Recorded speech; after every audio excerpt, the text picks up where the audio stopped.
Título 3. Ando em meio a esse povo e deixo cair algumas palavras, mas eles não sabem receber nem guardar. Eles se admiram de que eu não tenha vindo censurar prazeres e vícios, e em verdade tampouco vim para acautelar contra batedores de carteiras.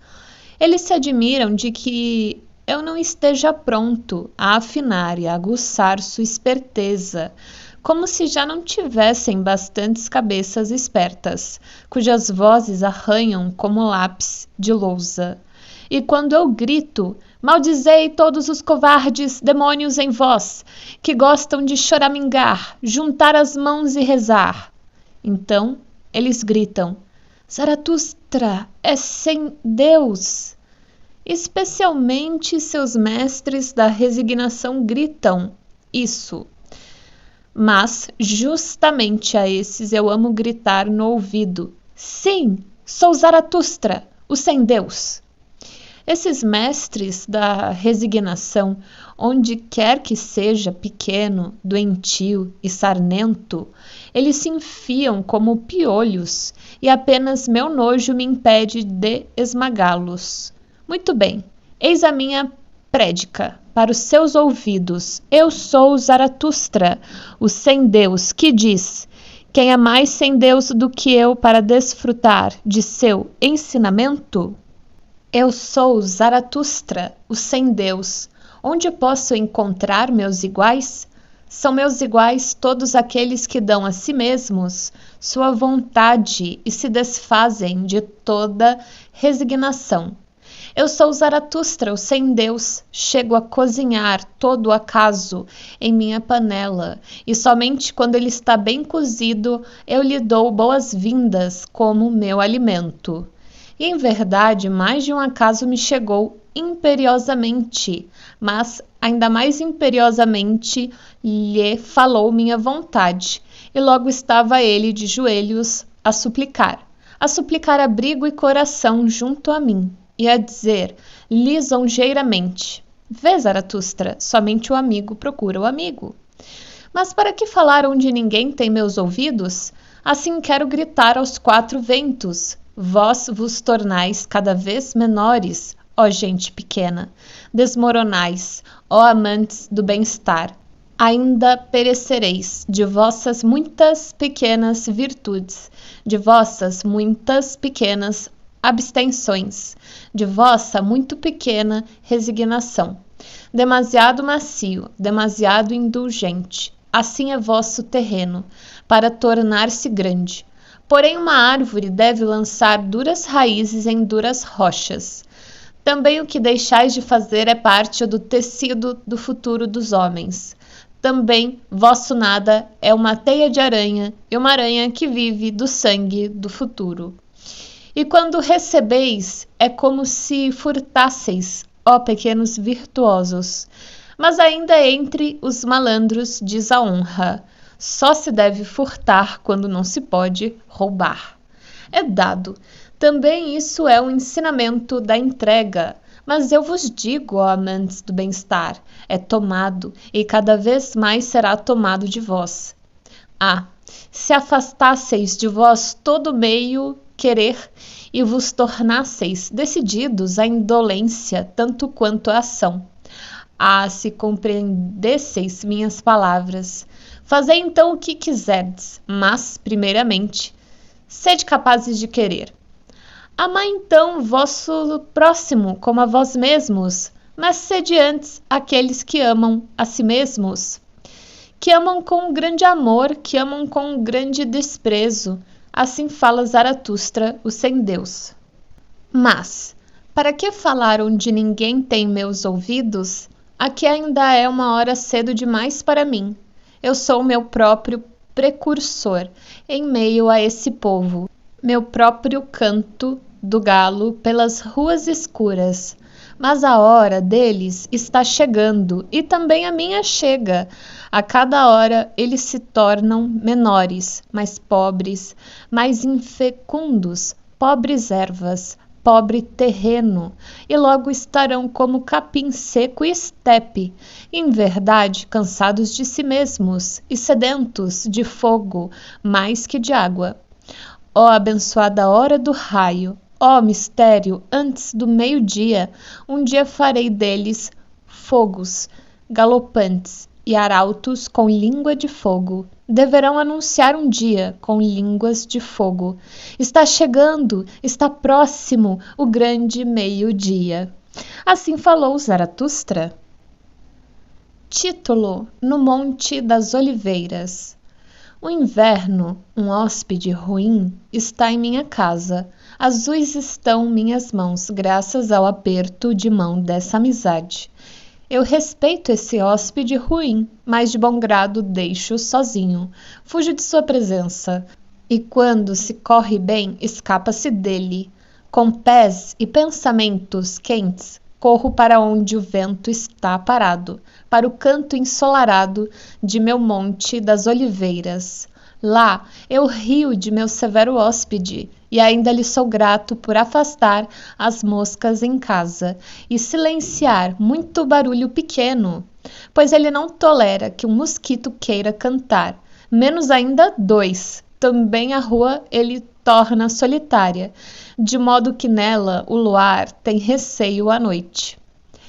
É um hóspede duro, mas eu respeito e não rezo como os fracotes ao barrigudo ídolo de fogo. É ainda melhor bater um pouco os dentes do que adorar os ídolos, assim quer meu feitio. E detesto especialmente os ardorosos, fumegantes, abafados ídolos de fogo. Quem eu amo, amo-o melhor no inverno do que no verão. Zombo melhor e mais efusivamente de meus inimigos agora, desde que o inverno está em minha casa. Efusivamente em verdade, mesmo quando me arrasto para a cama. Mesmo então ri e faz graça minha felicidade escolhida. Ri também meu sonho mentiroso. Eu, um que se arrasta, jamais na vida me arrastei ante poderosos. E se alguma vez menti, menti por amor. Por isso estou alegre também no leito do inverno. Um leito magro que me aquece mais que um leito rico, pois tenho ciúmes de minha pobreza. E sobretudo no inverno ela me é mais fiel. Com uma maldade dou início a cada dia. Zombo do inverno com um banho frio. Isso faz resmungar meu severo amigo de casa. Também gosto de fazer-lhe cócegas com uma pequena vela para que, enfim, deixe que o céu saia da cinzenta madrugada. Pois especialmente maldoso sou eu de manhã, bem cedo, quando o balde retine no poço e os cavalos calidamente relincham pelas ruas cor de cinza. Impaciente espero lá, até que enfim o céu claro apareça, o céu de inverno com barba de neve, o ancião de cabeça branca, o céu de inverno, o silencioso, que muitas vezes também silencia seu sol. Porventura aprendi com ele o longo, claro, silenciar? Ou ele o aprendeu comigo, ou cada um de nós o inventou por si? Todas as coisas boas são de origem múltipla. Todas as coisas boas e travessas pulam de prazer para dentro da existência. Como poderiam elas fazer isso apenas uma vez? Coisa boa e travessa é também o longo silenciar. E como o céu de inverno, o olhar de um rosto luminoso de olhos redondos, como ele, silenciar seu sol e sua inflexível vontade solar. Em verdade, aprendi bem essa arte e essa petulância de inverno. Minha arte e maldade mais querida é que meu silêncio aprendeu a não se trair pelo silêncio. Chacoalhando palavras e dados, engano meus solenes guardiães. Minha vontade e minha finalidade escaparão a esses severos vigias, para que ninguém olhe em meu fundo e minha vontade derradeira, Para isso inventei o longo e luminoso silêncio. Mais de um homem sagaz encontrei. Cobria o rosto e turvava sua água, de modo que ninguém olhasse através e no fundo deles. Mas iam até ele justamente os mais sagazes, desconfiados e quebradores de nozes. Justamente dele pescavam os peixes mais ocultos.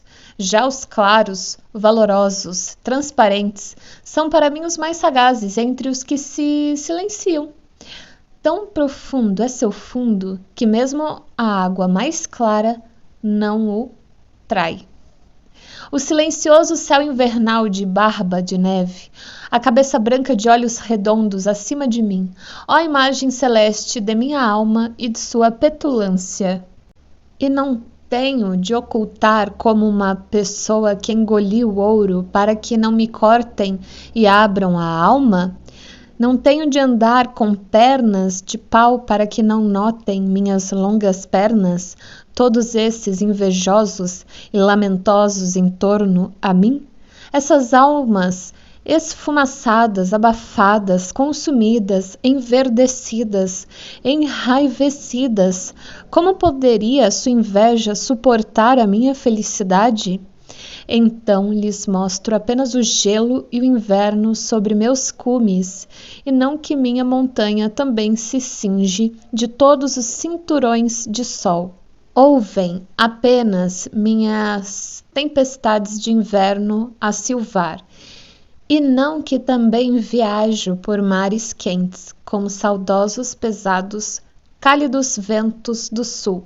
Também se apiedam de meus acidentes e acasos, mas minha palavra diz, deixar vir a mim o acaso. Ele é inocente como uma criança. Como poderiam suportar minha felicidade se não a cobrissem de acidentes, apuros de inverno, gorros de urso polar e capas de céu de neve? Se eu mesmo não me apiedasse de sua compaixão, da compaixão desses invejosos e lamentosos, se eu mesmo não suspirasse e tremesse de frio diante deles, e pacientemente não me deixasse ser envolvido em sua compaixão, eis a sábia petulância e benevolência de minha alma. O fato de não esconder seu inverno e suas nevascas, de tão pouco esconder suas frieiras. A solidão de um é a fuga do doente, a solidão do outro, a fuga ante os doentes. Que eles me ouçam tiritar e suspirar de frio todos esses pobres e vesgos malandros ao meu redor. Com esses suspiros e tremores, fujo inclusive de seus aposentos aquecidos. Que eles se compadeçam e suspirem comigo por minhas frieiras. No gelo do conhecimento, ele ainda morrerá de frio. Assim lamenta eles. Enquanto isso, ando de pés quentes para lá e para cá, em meu monte das oliveiras, no canto ensolarado de meu monte das oliveiras, eu canto e zombo de toda a compaixão. Assim cantou Zaratustra. Título do Passar Além. Assim, lentamente, passando por muitos povos e muitas cidades, Zaratustra retornava fazendo rodeios à sua montanha e sua caverna. E eis que inesperadamente chegou também ao portão da grande cidade. Mas ali saltou-lhe ao encontro um louco que babava com as mãos estendidas e barrou-lhe o caminho. Esse era o mesmo louco que o povo chamava o macaco de Zaratustra, pois ele tirava alguma coisa do fraseado e da cadência de suas falas, e também gostava de tomar empréstimos ao tesouro de sua sabedoria. E o louco falou assim a Zaratustra: Ó Zaratustra, aqui é a grande cidade, aqui nada tens a procurar e tens tudo a perder. Por que pretendes vadiar esse lamaçal? Tem compaixão por teus pés. É melhor cuspires na porta da cidade e dares meia volta Aqui é o inferno para os pensamentos de eremitas. Aqui os grandes pensamentos são refogados e vivos, e ficam pequenos depois de cozidos. Aqui apodrecem os grandes sentimentos, e apenas sentimentozinhos secos podem aqui matraquear. Não sentes o cheiro dos matadouros e tabernas do espírito? Esta cidade não exala o miasma do espírito abatido? Não vês almas penduradas como trapos moles e sujos? E ainda são feitos jornais desses trapos. Não ouves como aqui o espírito se tornou jogo de palavras? Uma repugnante lavadura de palavras ele vomita, e ainda são feitos jornais com essas lavaduras de palavras. Provocam uns aos outros, e não sabem a quê? Agitam uns aos outros, e não sabem por quê? Fazem retinir seu latão, fazem tilintar seu ouro. São frios, e procuram calor em aguardentes. São acalorados e buscam frescor em espíritos gelados. São todos enfermos e viciados em opiniões públicas. Todos esses vícios e apetites aqui estão em casa, mas há também virtuosos.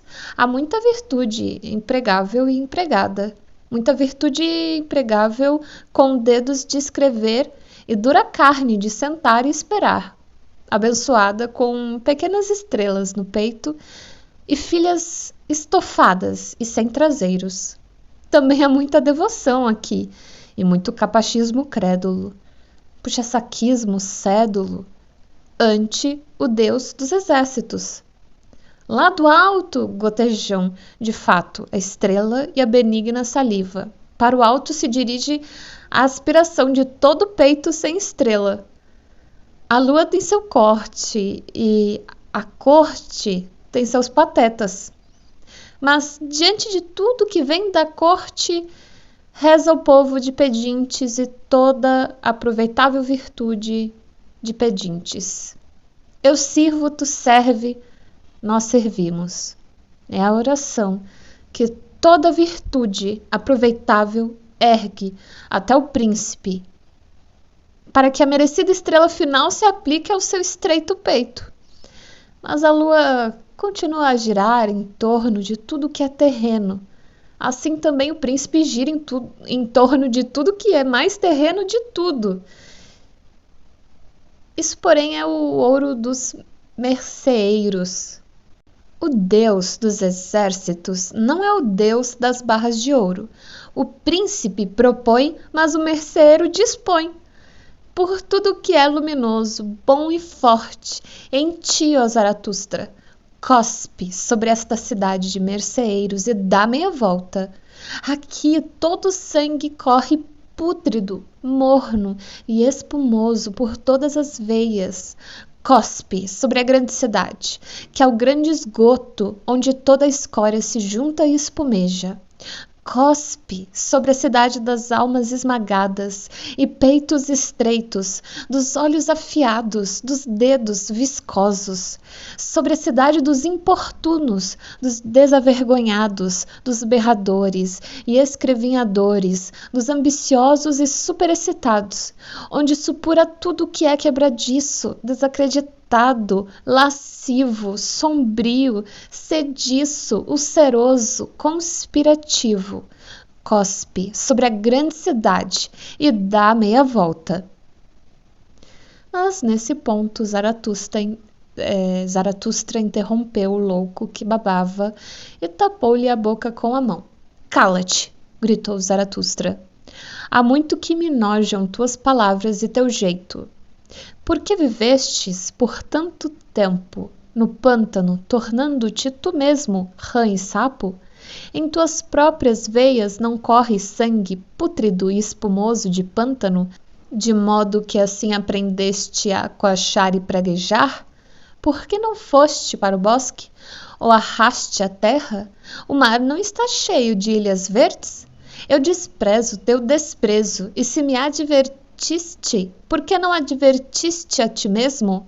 Apenas do amor devem partir meu desprezo, e meu pássaro admoestador, não do pântano.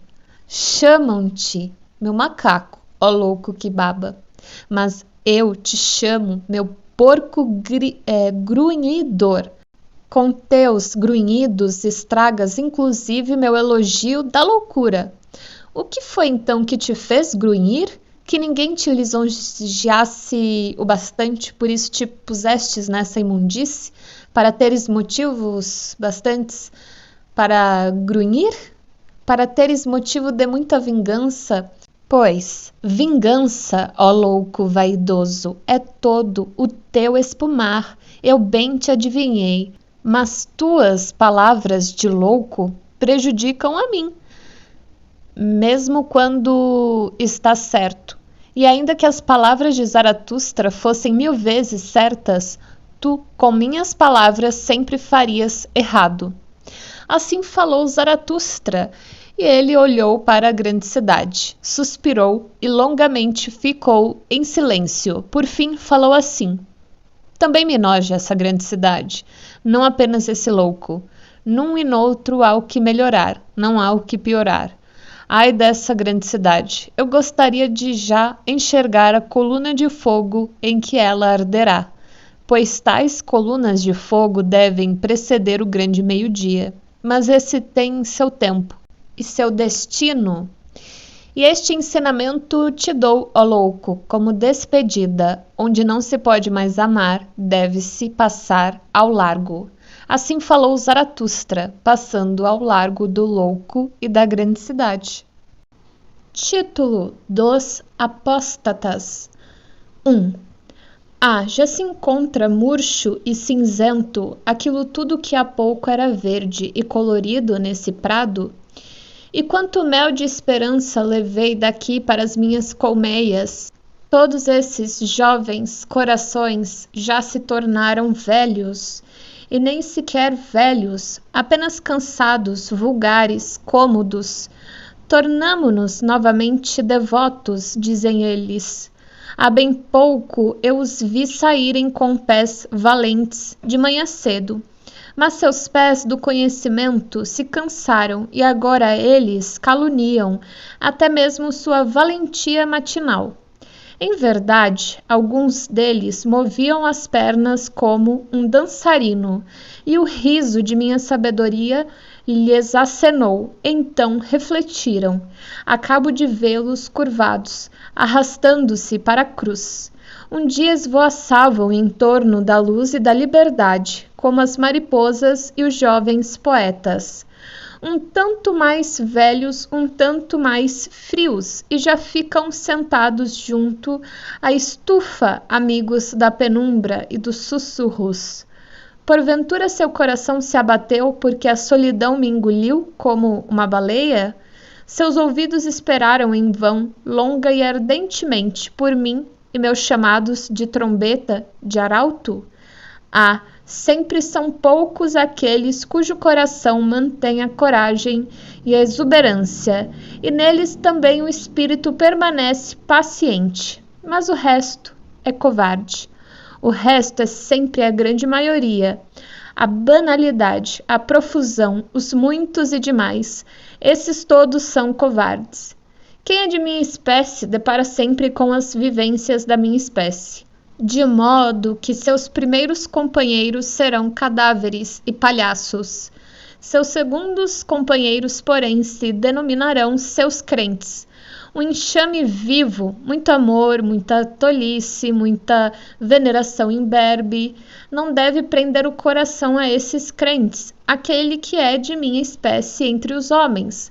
Não deve crer nessas primaveras e prados coloridos, aquele que conhece a fugaz e covarde espécie humana. Se eles pudessem de outro modo, também quereriam de outro modo. Os meio-termos estragam tudo que é inteiro. O fato de as folhas murcharem, que há nisso a lamentar? Deixa-as cair e partir, ó Zaratustra, e não lamentes. Melhor é soprares entre elas com ventos ciciantes. Sopra entre essas folhas, ó Zaratustra, para que tudo emurbecido se afaste ainda mais rapidamente de ti. 2. Tornamo-nos novamente devotos, admitem essas apóstatas, e alguns deles são demasiado covardes para admitir isso. A esses eu olho nos olhos, a esses digo no rosto e no rubor das faces. Sois daqueles que novamente rezam, mas é uma vergonha rezar, não para todos, mas para ti, para mim e para quem mais tenha consciência na cabeça. Para ti é uma vergonha rezar. Bem, o sabes, o covarde demônio em ti, que bem gostaria de juntar as mãos e pôr as mãos no colo e sentir-se mais cômodo. É esse covarde demônio que te diz: existe um Deus. Com isso, no entanto, pertences à espécie de homens que temem a luz, aos quais a luz nunca deixa em paz. Todos os dias agora tens de enfiar a cabeça mais profundamente na noite e na névoa. E em verdade escolheste bem a hora, pois justamente então saem de novo as aves noturnas. Chegou a hora para todos os seres que temem a luz, a hora festiva e de descanso, em que não se festeja. Já escuto e farejo, chegou sua hora de caçada e procissão. Não uma caçada selvagem, é certo, mas mansa, claudicante, espreitante, de gente pisa mansinho e reza baixo. Uma caçada a sonsos, cheios de alma. Todas as ratoeiras do coração estão novamente armadas, e onde quer que eu levante uma cortina, sai voando uma falenazinha noturna. Estaria lá escolhida com outras falenazinhas? Pois em toda parte sinto o cheiro de conventículos ocultos, e onde há pequenos aposentos, neles se acham novos carócolas e névoa de carócolas. Eles ficam longas noites sentados juntos e dizem: vamos voltar a ser como as criancinhas e invocar o bom Deus. Com a boca e o estômago estragados pelos devotos confeiteiros. Ou durante longas noites olham para astuta expectante, aranha de cruz, que prega sagacidade às próprias aranhas e ensina que, debaixo das cruzes, pode-se tecer bem. Ou ficam sentados o dia inteiro ao lado de pântanos com varas de pescar, acreditando-se profundos por isso. Mas quem pesca onde não há peixes, eu não chamaria sequer de superficial. Ou aprendem de maneira risonha, devota, a tocar harpa com um criador de canções que bem gostaria de falar ao coração de jovens mulheres com seus arpejos, pois já se cansou de mulheres velhas e de seus louvores. Ou aprendem a arrepiar-se com um semilouco erudito que aguarda em escuros aposentos que os espíritos o procurem, e o espírito escape inteiramente. Ou escuta um velho e vagamundo gaiteiro resmungão que aprendeu de ventos sombrios o tom sombrio dos sons, agora assovia conforme o vento e prega a aflição com tons aflitos. E alguns deles se tornaram até mesmo vigias noturnos, agora sabem que soprar cornetas e rondar pela noite e despertar velhas coisas que há muito adormeceram. 5 falas sobre velhas coisas ouvi ontem à noite, junto ao muro do jardim. Eram desses velhos aflitos, secos vigias noturnos. Como pai, não cuido bastante dos filhos. Pais humanos fazem isso melhor. É muito velho, já não se preocupa com os filhos, respondeu outro vigia noturno. Mas ele tem filhos? Ninguém pode provar isso se ele mesmo não provar. Há muito eu queria que ele o provasse totalmente. Provar? Como se ele tivesse alguma vez provado algo. Prova é algo difícil para ele, dá grande importância a que se creia nele. Sim, a fé o torna bem-aventurado, a fé nele. São desse jeito as velhas pessoas. Conosco é assim também. Assim falaram um ao outro os 2 velhos vigias noturnos e tementes da luz, e em seguida tocaram suas cornetas preocupados. Foi o que aconteceu ontem à noite, junto ao muro do jardim. Mas em mim o coração se torceu de rir, querendo explodir, mas não sabia onde, e afundou no diafragma. Em verdade, isso ainda será minha morte, sufocar de risos quando vejo asnos embriagados e ouço vigias noturnos a duvidar assim de Deus. Pois há muito não passou o tempo também para essas dúvidas? Quem ainda se permitiria despertar essas velhas coisas adormecidas e tementes da luz? Há muito tempo tiveram fim os velhos deuses, e em verdade foi um bom fim, alegre, de deuses. Eles não tiveram um crepúsculo, isso é mentira. O que houve, isto sim, foi que um dia morreram de rir. Isso ocorreu quando as mais ímpias palavras saíram da própria boca de um Deus. Existe apenas um só Deus, não deves ter nenhum outro Deus além de mim. Um velho Deus barbudo e raivoso, bastante ciumento, excedeu-se a esse ponto. E todos os deuses caíram então na risada, mexeram-se nas suas cadeiras e exclamaram: Justamente isso não é divino, que haja deuses, mas nenhum Deus? Quem tem ouvidos que ouça. Assim falou Zaratustra na cidade que amava e que chamam a Vaca Malhada. Dali ele ainda precisava caminhar mais 2 dias para chegar até sua caverna e seus animais, mas sua alma estava exultante com a proximidade do regresso. Título: O Regresso. Ó solidão, solidão! Pátria minha, por tempos vivi demais, selvagemente, em selvagens terras alheias para não regressar a ti sem lágrimas.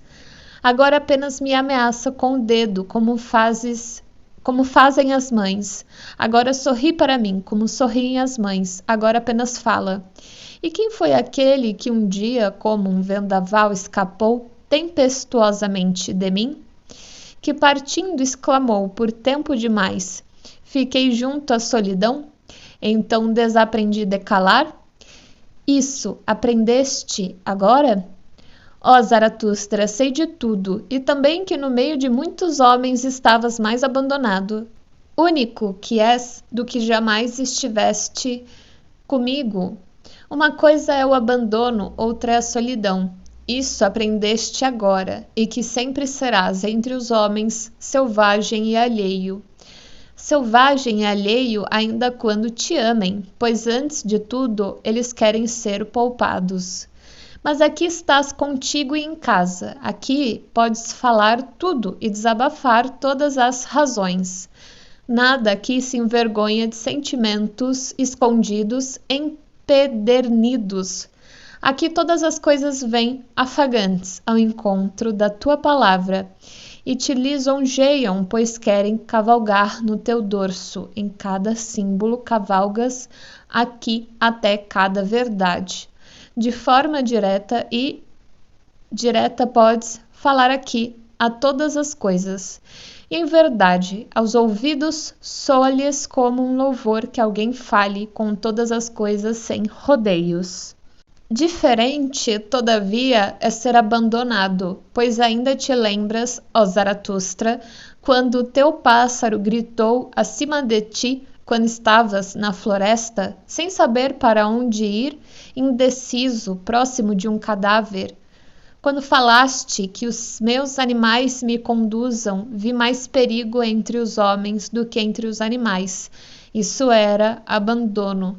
E ainda te lembras, ó Zaratustra, quando estavas em tua ilha, uma fonte de vinho entre cântaros vazios, dando e dividindo, regalando e repartindo entre os sedentos, até que finalmente eras o único sedento entre os bêbados, e à noite lamentavas: não é mais venturoso receber do que dar? E ainda mais venturoso roubar do que receber? Isso era abandono. E ainda te lembras, ó Zaratustra, quando chegou tua hora mais silenciosa e te arrastou para longe de ti mesmo, quando falou num malvado sussurro: fala e te despeça. Quando fez que te arrependesse de todo teu esperar e silenciar e que esmorecesse tua humilde coragem. Isso era abandono. Ó solidão, solidão! Pátria minha, quão terna e bem-aventurada me fala tua voz. Não nos interrogamos um ao outro, não reclamamos um ao outro. Passamos um ao outro, aberto, por portas abertas. Pois contigo é tudo aberto e claro, e mesmo as horas correm aqui com pés mais leves. De fato, no escuro o tempo é mais pesado que na luz. Aqui se abrem para mim as palavras e arcas de palavras de todo ser. Todo ser quer vir a ser palavra. Todo vir a ser quer comigo aprender a falar. Lá embaixo, porém, lá toda fala é em vão. A melhor sabedoria lá é esquecer e passar ao largo. Isso aprendi eu agora. Quem quisesse tudo compreender nos homens, precisaria tudo acometer. Mas para isso tem mãos demasiado limpas. Nem seu hálito me agrada inalar. Ah, como vivi tanto tempo em meio a seu ruído e mau hálito! Ó venturoso silêncio ao meu redor, ó puros odores ao meu redor, ó como este silêncio extrai ar puro do peito profundo. Ó como escuta esse venturoso silencioso. Mas lá embaixo, ali tudo fala e nada é ouvido. Alguém pode anunciar sua verdade com sinos. Os merceeiros do mercado lhe cobrirão o som com o tilintar dos níqueis. Entre eles todos falam e ninguém mais entende. Tudo vai por água abaixo, nada mais fica em poços profundos. Entre eles todos falam e nada mais vinga e chega ao fim. Todos cacarejam, mas quem fica sentado em silêncio no ninho para chocar os ovos? Entre eles todos falam e tudo é estropiado com palavras. E aquilo que ontem ainda era duro demais para o tempo e seus dentes, hoje pende roído e rasgado das bocas dos homens de hoje. Entre eles todos falam, tudo é revelado, e o que um dia era segredo e reserva de almas profundas, hoje pertence aos trombeteiros das ruas e outras borboletas. Ó ser humano, singular criatura, ruído em becos escuros, agora te achas novamente detrás de mim, meu maior perigo se achas detrás de mim. Poupar e compadecer sempre foi meu maior perigo, e todo ser humano quer ser poupado e compadecido. Com verdades contidas, com mãos de tolo e coração tolamente enamorado, e pródigo nas pequenas mentiras da compaixão. Assim sempre vivi entre os homens. Disfarçado me sentava entre eles, disposto a me desconhecer para melhor suportar a eles, e de bom grado me dizendo: tolo, não conheces os homens? Desaprende-se a conhecer os homens ao viver entre eles. Ah, fachada, em demasia, em todos os homens, que tem a fazer ali olhos que veem longe, que desejam o longe? E quando me desconheciam, eu, tolo, poupava-os mais do que a mim, mesmo por isso, habituado à dureza comigo e muitas vezes vigiando-me em mim mesmo por poupá-los.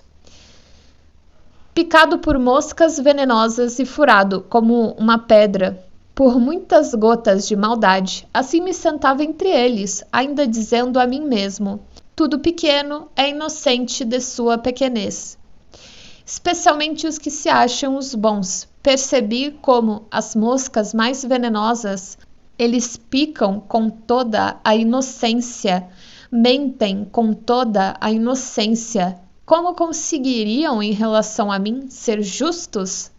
Aquele que vive entre os bons, a compaixão ensina a mentir.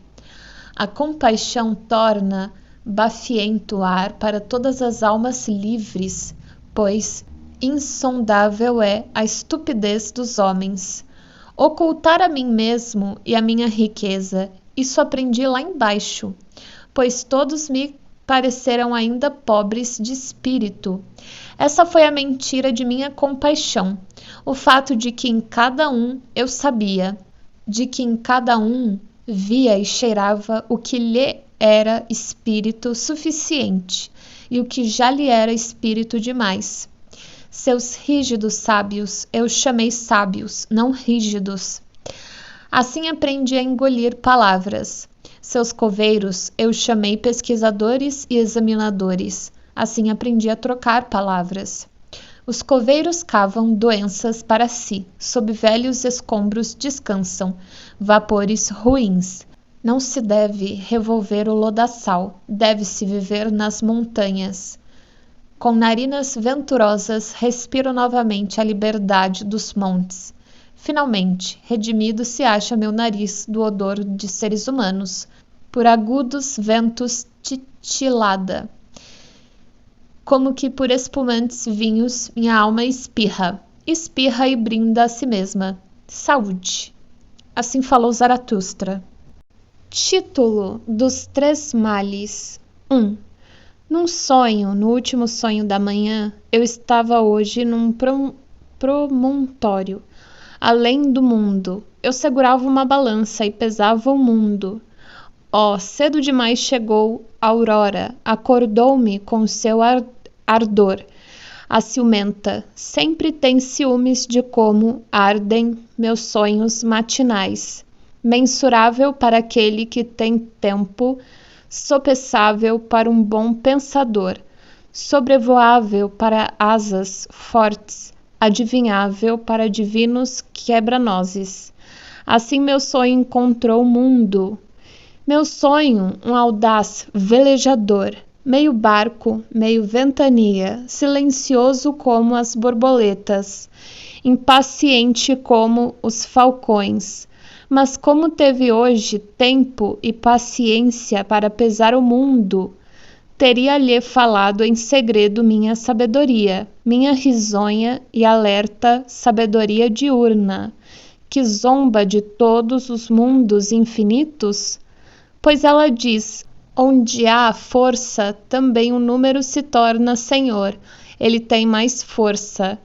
Com que segurança olhava meu sonho para esse mundo finito, não com anseio do novo ou do velho, não com temor ou com rogos, como se uma maçã inteira se ofertasse à minha mão, uma madura maçã de ouro, com pele fresca, suave e sedosa. Assim se me ofertava o mundo, como se uma árvore me acenasse, frondosa, voluntariosa, curvada para encosto e até para apoio do pé do caminhante cansado. Assim se achava o mundo em meu promontório, como se mãos graciosas me trouxessem um relicário aberto para encanto de olhos púdicos e adoradores. Assim vinha hoje o mundo ao meu encontro. Não enigma bastante para afugentar o amor dos homens, não solução suficiente para adormecer a sabedoria dos homens. Uma coisa humanamente boa era hoje para mim o mundo, do qual tanta coisa ruim se fala.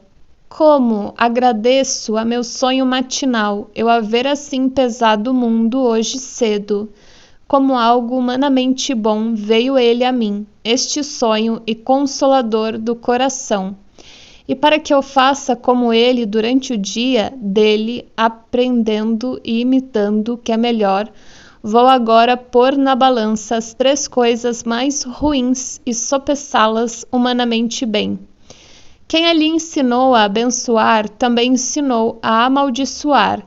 Quais são, no mundo, as três coisas mais bem amaldiçoadas? Essas eu porei na balança. Volúpia, ânsia de domínio, egoísmo. Essas três foram até agora as mais bem amaldiçoadas e mais terrivelmente caluniadas e aviltadas. Essas três vou agora sopesar humanamente bem. Pois bem, aqui está meu promontório e ali o mar. Esse rola até meus pés peludo, lisonjeador, o velho fiel monstro-cão de 100 cabeças que eu amo. Pois bem, aqui vou segurar a balança sobre o mar que rola e também uma testemunha escolho para que observe. A ti, árvore solitária, a ti de forte aroma e ampla copa que eu amo. Por qual ponte vai o hoje para o algum dia? Sob qual coação O que é alto se obriga a descer ao que é baixo? E o que diz ao mais alto para ainda crescer mais? Agora a balança está quieta e equilibrada. 3 difíceis questões eu lancei. 3 difíceis respostas estão no outro prato. 2.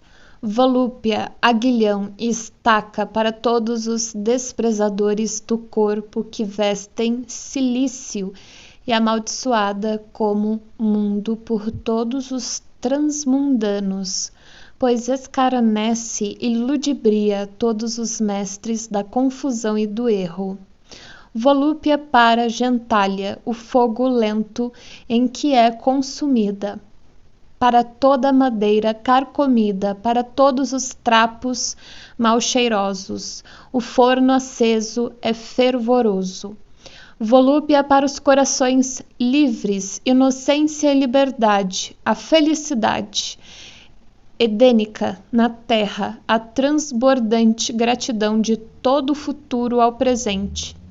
Volúpia apenas para o emurchecido, adocicado veneno, mas para os de vontade leonina, o grande estimulador do coração e o veneravelmente reservado vinho dos vinhos. Volúpia, a grande imagem de felicidade para superior felicidade e suprema esperança, pois para muitos é prometido o casamento e mais que o casamento, para muitos que são mais estranhos a si mesmos que o homem, a mulher, a quem compreendeu totalmente quão estranhos um ao outro são o homem e a mulher, volúpia, mas quero que haja cercas em volta de meus pensamentos e também de minhas palavras, para que os porcos e entusiastas não irrompam em meus jardins. Ânsia de domínio, tição e açoite dos mais duros entre os duros de coração. O horrendo martírio reservado ao mais cruel, a sombria chama das fogueiras que vivem. Ânsia de domínio, o maldoso moscador, imposto aos povos mais vaidosos, a escarnecedora de toda virtude incerta, que monta cada cavalo e cada orgulho. Ânsia de domínio, o terremoto que rompe e quebra tudo que é podre e cavo e estrondeante, punitiva, destruidora de sepulcros caídos, a coruscante, interrogação junto a respostas prematuras. Ânsia de domínio, ante seu olhar, o homem rasteja, se curva, se submete e se torna mais baixo do que serpente e porco, até que finalmente o grande desprezo grita de dentro dele. Ânsia de domínio, a terrível professora do grande desprezo, que prega na face de cidades e reinos. Fora contigo! Até que de dentro deles mesmos se grita: fora comigo!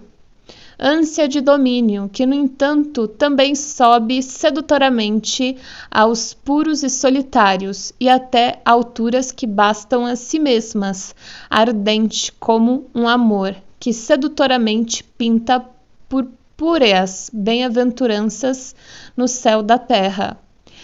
Ânsia de domínio, mas quem chamaria ânsia quando o que é alto desce, desejando o poder? Em verdade, nada há de malsão e sôfrego em tal desejar e descer. Que a altura solitária não permaneça eternamente solitária, e bastando a si mesma que a montanha chegue ao vale e os ventos da altura cheguem às baixadas. Ó, quem encontraria o nome certo de virtude para batizar esta ânsia? Virtude dadivosa, assim denominou Zaratustra um dia, o inominável. E também aconteceu então, em verdade, pela primeira vez que sua palavra beatificasse o egoísmo, o sadio, inteiro egoísmo que brota de uma alma poderosa. De uma alma poderosa a que pertence o corpo elevado, o corpo bonito, vitorioso, animador, em redor do qual tudo se torna espelho, o corpo flexível e convincente, o dançarino cujo símbolo e epítome é a alma que se compraz em si, o prazer consigo. Desses corpos e almas chama a si mesmo virtude. Com suas palavras sobre o que é bom e ruim, esse prazer consigo se protege, como um bosque sagrado. Com os nomes de sua felicidade, bane de sua presença tudo que é desprezível. Bane para longe de si tudo que é covarde. Diz: ruim, isso é covarde. Desprezível lhe parece quem sempre está a se preocupar, lamentar, suspirar, e quem recolhe até as mínimas vantagens. Despreza também toda sabedoria lamuriante, pois, em verdade, há também a sabedoria que floresce na escuridão, uma sabedoria de sombras noturnas, a qual sempre suspira. Tudo é em vão. A desconfiança timorata vale pouco para ele, assim como todo aquele que prefere juramentos a olhares e mãos, e também toda a sabedoria desconfiada demais, pois tal é a maneira das almas covardes. Menos ainda vale para ele o obsequioso fácil, o ser canino que imediatamente se deita de costas, o humilde. E há também sabedoria que é humilde, canina, devota e facilmente obsequiosa. É-lhe odioso e até mesmo nojento quem jamais quer se defender, quem engole escarros venenosos e olhares maus, o ser demasiado paciente, contudo tolerante, contudo satisfeito, pois isso é maneira de servo. Seja alguém servil ante os deuses e os pontapés divinos, ou ante os homens e as estúpidas opiniões humanas, em toda maneira de servo ele cospe esse bem-aventurado egoísmo.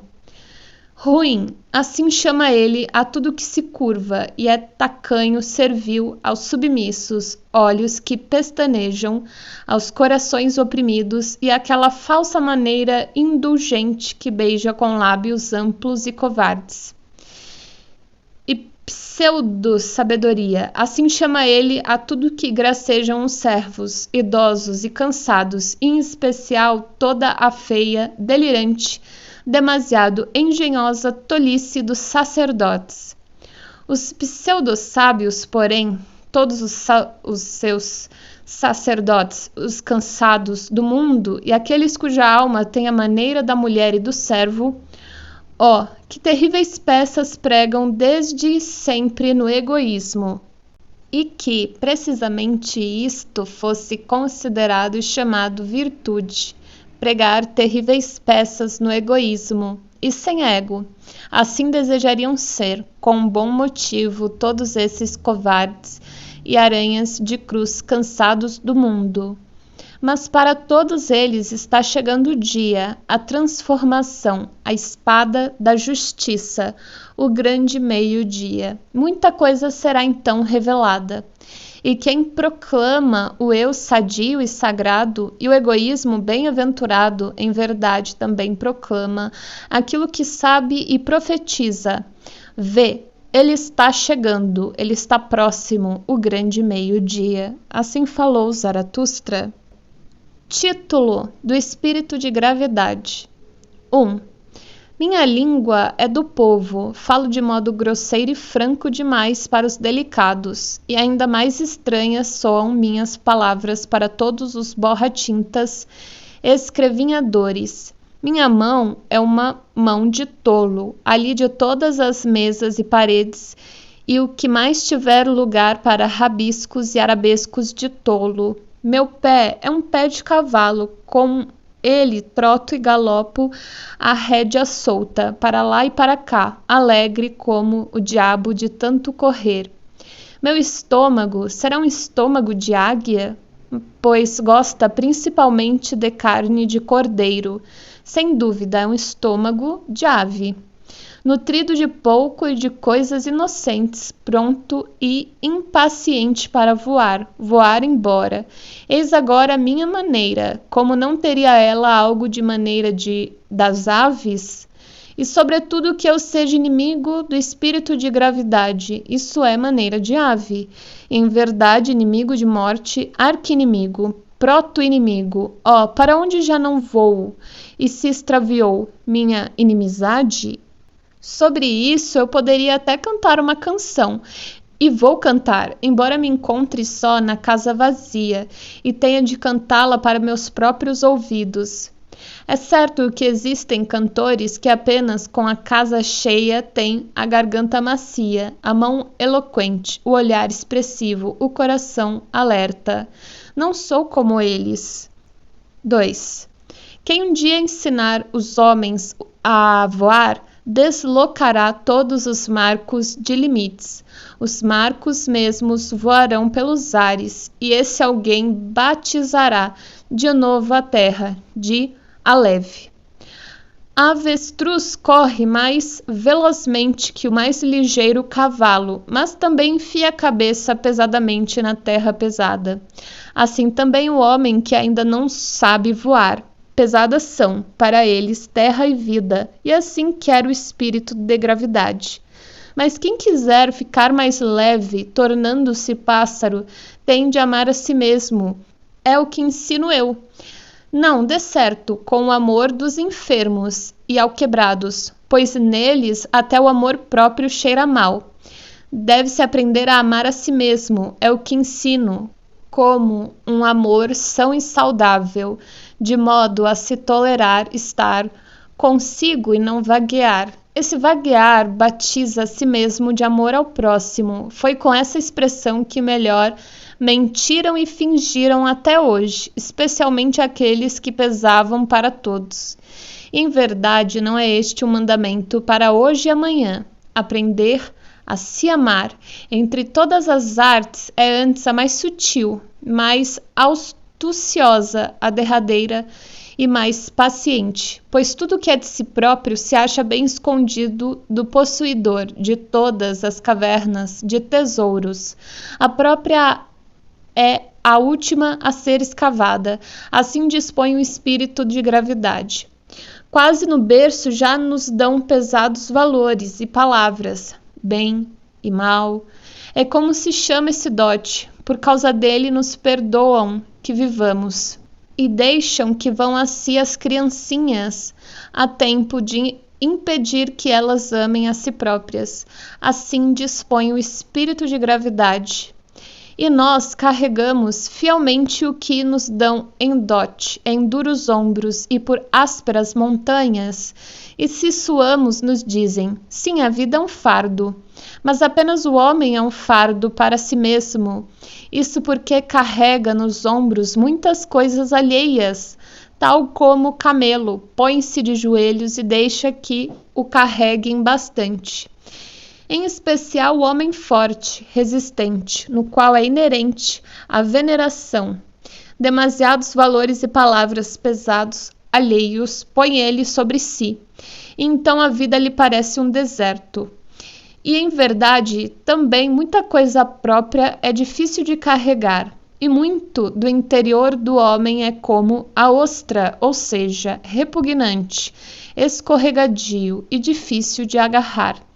De maneira que uma casca nobre com nobres adornos precisa interceder a seu favor. Mas também essa arte se deve aprender, a de ter casca, aparência formosa e sagaz cegueira, e engana sobre muita coisa no homem o fato de muitas cascas serem pobres, tristes, cascas demais.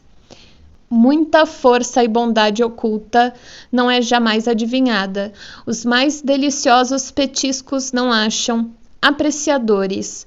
As mulheres sabem disso, as mais deliciosas, um pouco mais magra, um pouco mais gorda. Quanto destino se acha em tão pouco! Um homem é difícil de descobrir, e descobrir a si mesmo, o mais difícil de tudo, com frequência. O espírito mente acerca da alma, assim dispõe o espírito de gravidade. mas descobriu a si mesmo quem diz: este é meu bem e meu mal. Com isso fez calar o anão e toupeira que diz: bom para todos, mal para todos. Em verdade, também não gosto daqueles para quem cada coisa é boa, e este mundo é inclusive o melhor. A esses denomino-os contente com tudo, o contentamento com tudo, que sabe de tudo gostar. Este não é o melhor gosto. Respeito os estômagos e línguas rebeldes e exigentes que aprenderam a dizer eu, sim e não. Mas tudo mastigar e digerir, isso é uma autêntica maneira de porco, sempre dizer I-A. Isso apenas o asno aprendeu, e quem tem seu espírito. O amarelo profundo e o vermelho quente é o que deseja o meu gosto. Ele mistura sangue a todas as cores, mas quem cai à sua casa, esse revela uma alma caiada. Uns enamorados de múmias, outros de fantasmas, e todos igualmente hostis à carne e ao sangue. Oh, como repugnam ao meu gosto, pois eu amo sangue. E não quero viver e estar ali onde todo mundo cospe e escarra, pois esse é o meu gosto. Preferiria viver entre bandidos e perjuros. Ninguém tem ouro na boca. Ainda mais repugnantes me são os puxa-sacos, e o mais repugnante animal que encontrei entre os homens denominei parasita. Esse não queria amar e, no entanto, queria viver de amor. Desaventurado chamo a todos aqueles que têm uma só escolha: tornar-se maus animais ou maus domadores de animais. Entre eles eu jamais levantaria tendas. Desventurados também chamo aqueles que sempre devem esperar. Eles repugnam ao meu gosto. Todos os alfandegários, merceeiros, reis e outros guardiães da terra e de lojas. Em verdade, aprendi também a esperar, e bastante, mas somente a esperar por mim. E, sobretudo, aprendi a ficar de pé, andar, correr, saltar, escalar e dançar. Mas este é o meu ensinamento. Quem um dia quiser aprender a voar, deve primeiro aprender a ficar em pé, andar, correr, saltar, escalar e dançar. Não se aprende a voar voando. Com escadas de corda aprendi a escalar muitas janelas. Com pernas ágeis, subi em altos mastros. Estar sobre altos mastros do conhecimento não me pareceu bem-aventurança pequena. Cintilar com pequenas flamas sobre altos mastros, uma luz pequena, decerto, mas um grande consolo para navegantes e náufragos perdidos. Por muitos caminhos e meios diferentes alcancei minha verdade. Não apenas uma escada subi às alturas de onde meu olho vagueia pelas distâncias que são minhas. E somente com relutância perguntei pelos caminhos. Isto sempre repugnou ao meu gosto. Preferi perguntar e tentear os próprios caminhos. Um perguntar e tentear era todo o meu andar. E, em verdade, deve-se aprender também a responder a tal pergunta. Mas este é o meu gosto. Não que seja bom ou seja ruim, mas meu gosto de que não me envergonho nem me escondo. Este é o meu caminho. Qual é o vosso? Assim respondi aos que me perguntaram pelo caminho, pois o caminho não existe. Assim falou Zaratustra. Título 2.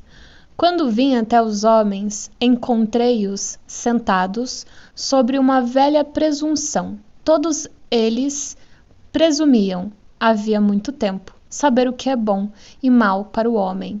Toda a conversa a respeito da virtude lhes parecia coisa velha e surrada, e quem queria dormir bem falava ainda de bem e mal antes de ir deitar-se. Perturbei esta sonolência ao ensinar que ninguém sabe ainda o que é bom e mal, a não ser aquele que cria. Mas esse é aquele que cria a meta para os homens e dá à terra seu sentido e seu futuro. Apenas ele faz com que algo seja bom ou mau. E disse-lhes para derrubar suas velhas cátedras e tudo aquilo em que se havia sentado aquela velha presunção. Disse-lhes para rir de seus grandes mestres da virtude, santos, poetas e redentores do mundo. De seus sombrios sábios também lhes disse para rir, e de quem alguma vez se sentara como negro espantalho admoestando na árvore da vida. Sentei-me em sua grande avenida de túmulos e entre carcaças e abutres, e ri de todo o seu outrora e da cansada e arruinada magnificência deste. Em verdade, como os pregadores e os loucos, lancei gritos de raiva e lamento sobre todas as suas coisas grandes e pequenas. O que tem de melhor é tão pequeno, o que tem de pior é tão pequeno. Desse modo eu ri. Assim gritou e riu meu sábio anseio, que nasceu nas montanhas, uma selvagem sabedoria em verdade, meu grande anseio com asas ruidosas. E com frequência ele me arrastou consigo, para longe e para cima, em meio à risada. Então voei, trêmulo, uma flecha em êxtase, embriagado de sol, para distantes futuros que sonho nenhum viu, para suis mais quentes. Está escrito suis, mas acho que é sóis. Suis mais quentes do que jamais sonharam os artistas, lá onde os deuses dançantes se envergonham de toda a vestimenta. Pois falo por símiles e, como os poetas, claudico e gaguejo, e em verdade envergonho-me de ainda ter de ser poeta. Onde todo o vir a ser me parecia dança e exuberância de deuses, e o mundo solto e desenfreado, e fugindo de volta para si mesmo, como um eterno fugir e buscar novamente a si de muitos deuses, como bem-aventurado contradizer-se novamente, escutar-se novamente, pertencer-se de muitos deuses, onde todo o tempo me parecia uma bem-aventurada zombaria dos momentos, onde a necessidade era a própria liberdade, que venturosamente brincava com o aguilhão da liberdade, onde reencontrei meu velho demônio e arqui-inimigo, o espírito de gravidade, e tudo o que ele criou, coação, estatuto, necessidade, consequência, finalidade, vontade, bem e mal. Pois não tem de existir aquilo sobre o qual se dance e se ultrapasse dançando? Não tem de existir em prol dos levíssimos toupeiras e pesados anões? Subtítulo 3. Foi também lá que recolhi do caminho a palavra super-homem, e que o homem é algo que tem de ser superado. Que o homem é uma ponte e não um fim, declarando-se bem-aventurado por seu meio-dia e entardecer, como caminho para novas auroras. A palavra de Zaratustra, do grande meio-dia, e o que mais suspendi sobre os homens como segundas auroras purpúreas. Em verdade também nas estrelas os fiz ver, junto com novas noites, e sobre as nuvens o dia e a noite estendi o riso como uma tenda multicor. Ensinei-lhes todo o meu engenho e esforço, compor e transformar em um o que no homem é pedaço, enigma e apavorante acaso. Como poeta, decifrador de enigmas e redentor do acaso, ensinei-lhes a criar com o futuro, a redimir criadoramente tudo aquilo que foi. Redimir o passado no homem e recriar todo foi assim, até que a vontade diga, mas assim eu quis, assim quererei. A isso denominei redenção para eles. Apenas isso lhes ensinei a denominar redenção. Agora espero minha redenção, que eu vá pela última vez até eles. Pois ainda uma vez quero ir até os homens, entre eles quero declinar. Morrendo quero lhes dar minha maior dádiva. Do sol aprendi isso, quando ele se põe, o riquíssimo, derrama ouro sobre o mar, de sua inesgotável riqueza. De modo que até o mais pobre dos pecadores rema com remo de ouro.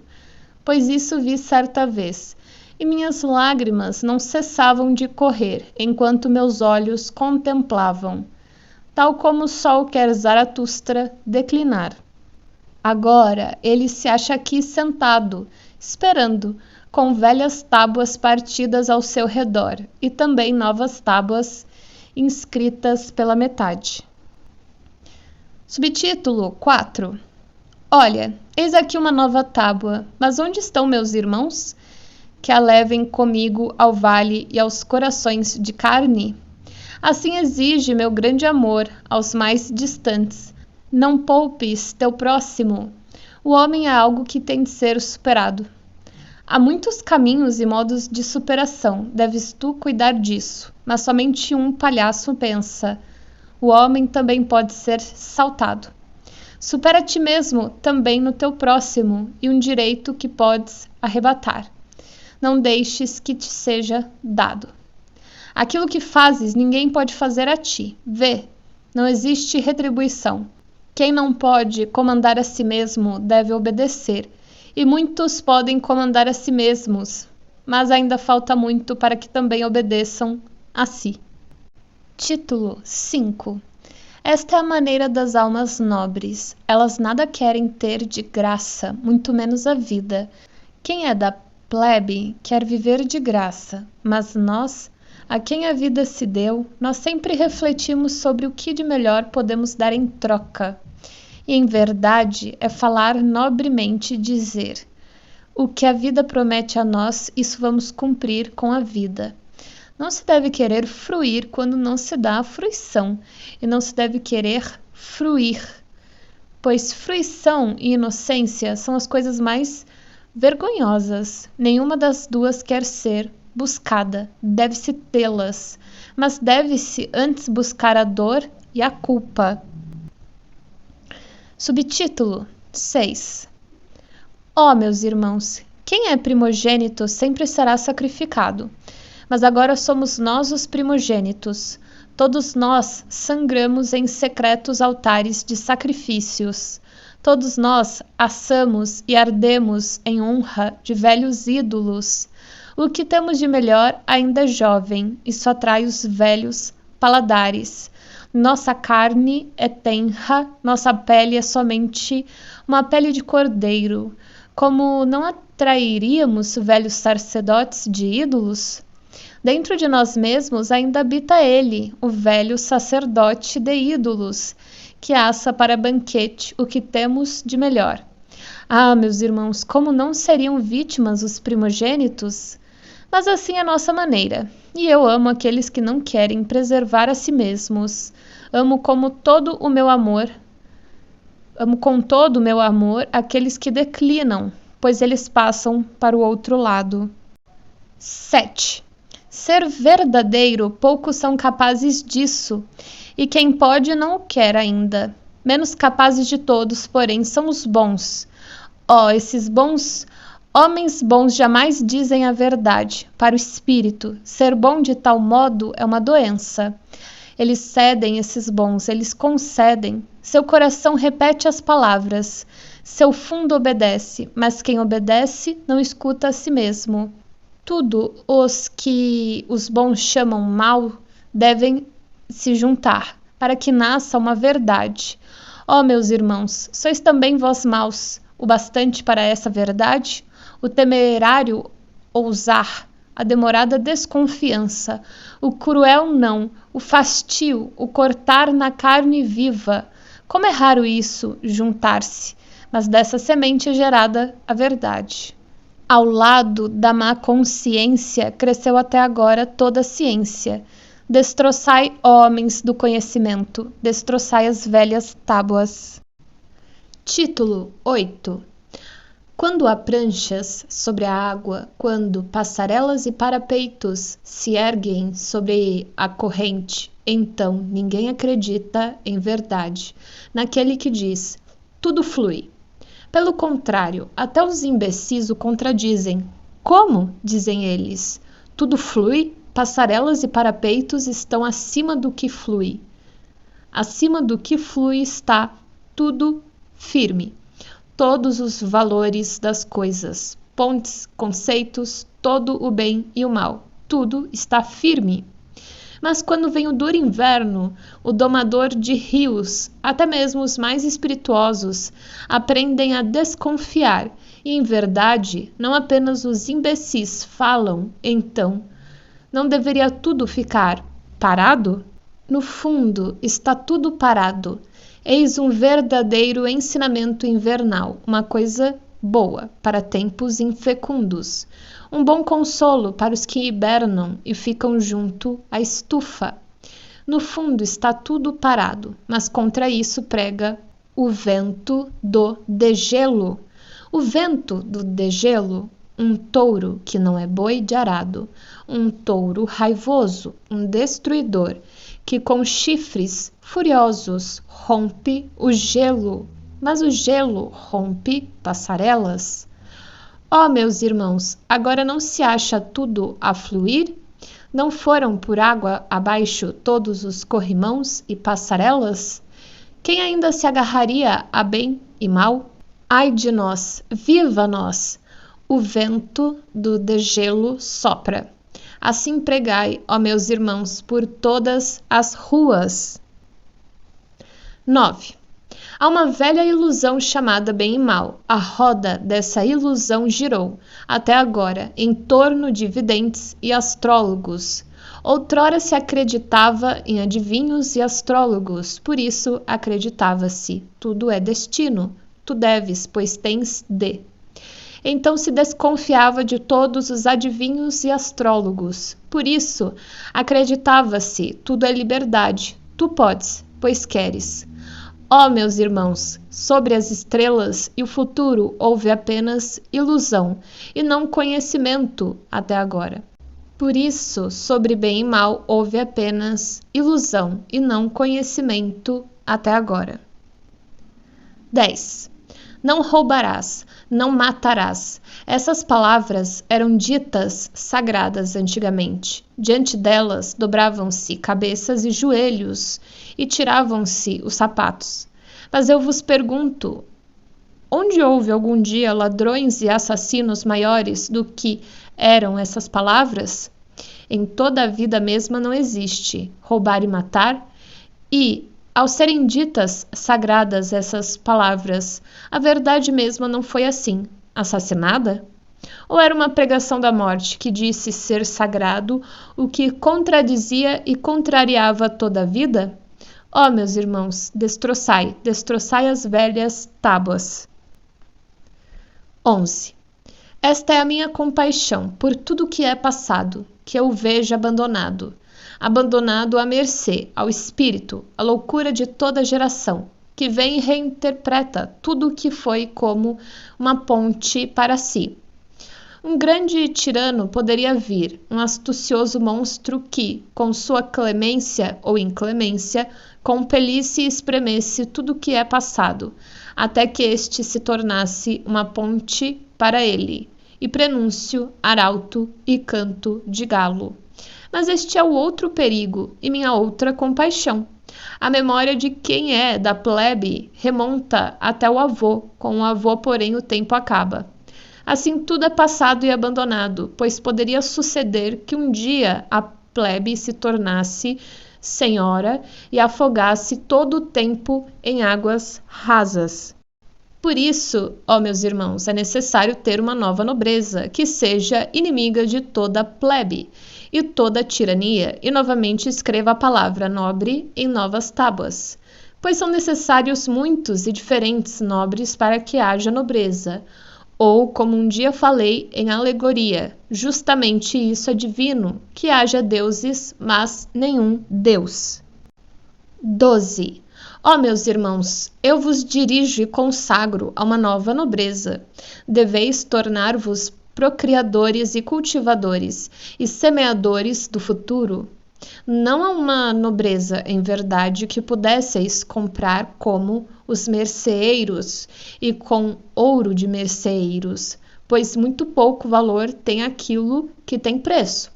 Não, de onde vindes farei que seja vossa honra, mas aonde ireis? Vossa vontade, vosso pé, que deseja ir além de vós mesmos, seja isso vossa nova honra. Não, em verdade, que tenhais servido a um príncipe, que importam ainda os príncipes, ou vos tornado o bastião daquilo que está em pé, para que fique mais sólido. Não, que vossa geração se tenha tornado, nas cortes, cortesã, e tenhais aprendido a ficar longas horas em pé, como coloridos flamingos em baixas lagoas. Pois conseguir ficar em pé constitui um mérito entre os cortesãos, e todos os cortesãos acreditam que é parte da bem-aventurança após a morte poder sentar-se.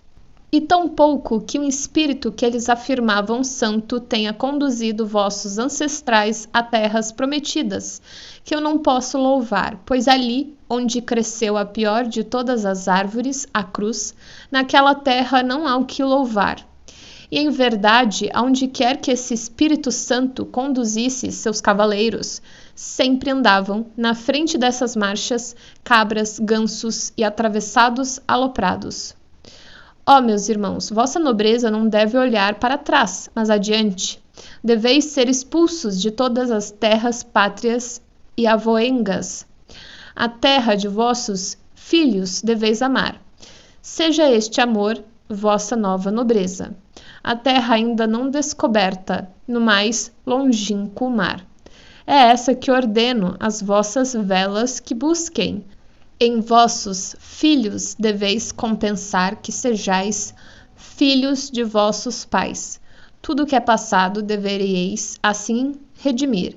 Essa nova tábua eu ponho acima de vós. 13. Para que viver? Tudo é vão. Viver é debulhar palha. Viver é queimar. E contudo não se aquecer. Esse palavrório antigo ainda é considerado sabedoria, embora seja velho e embolorado. Por isso ainda mais respeitado. Também o mofo enobrece. Crianças poderiam falar assim, elas receiam o fogo, porque as queimou. Há muita criancice nos velhos livros de sabedoria. E aqueles que sempre debulham palha, como teriam direito de blasfemar contra a debulha, deveríamos amordaçar a boca desses loucos. Eles se sentam à mesa e nada trazem consigo, nem mesmo uma boa fome, e agora blasfemam, tudo é vão. Mas bem comer e bem beber, ó meus irmãos, não é verdadeiramente uma arte vã. Destroçai as tábuas dos jamais contentes.